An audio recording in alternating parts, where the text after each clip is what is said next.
How much does the UN cost? It costs about $3 billion to run the United Nations, and that's roughly 1/10 of the cost of the global market for potato chips. When you divide that amongst the 8 billion people of the world, you have a cost of a little bit less than 40 cents per person per year that the UN operates. And if you add up all of those expenses, regular budget and peacekeeping together, the annual cost on average for every person on the world is about $1.25 per person. So it's about as much as, say, a bag of chips, although chips are actually slightly more expensive than that and slightly worse for you. Where does the United Nations get its money? The United Nations gets its money basically from all of the countries. There's 193 countries in the United Nations. Some of them will pay a little bit more, some of them pay a little bit less. Who sets the amount each country pays? The member states agree on what the percentage each country pays should be, based on a complex formula that includes the size of each country's economy and the size and the responsibilities of the country. You range from a high of 22% for the United States, which pays the most, to a low of 0.001% for the smallest countries.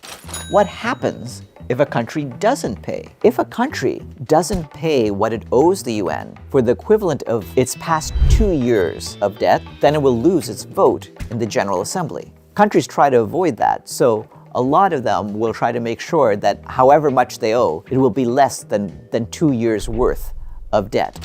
So, what is the money for? The Secretariat is the main body of the United Nations. It includes the staff who work on things ranging from diplomacy to human rights to the rule of law worldwide to all the humanitarian and peacekeeping work that we do. How does the UN prevent fraud and waste? The United Nations has many ways of having oversight over their money to make sure that none of it is wasted. And we do have internal and external auditors. There's groups inside the UN, like the Office of Internal Oversight Services, that investigates any allegations of fraud or corruption. But also, the main way of oversight ultimately is through the member states of the United Nations. They approve the budget and make sure that the expenses that the UN pays match up with our goals. What's the cost of humanitarian operations? Humanitarian relief falls into a few basic categories, but the main ones have to do with food, drinkable water, shelter, and different assets, whether it's mosquito nets in some countries or winterized clothing in others. In 2021, we asked for $3.77 billion to help 174 million people in 60 countries. That was crucial life-saving aid, and yet even so, we got basically a little bit less than half of that. We have to appeals where only 30% of our expenses are met, or only 20% of our expenses are met.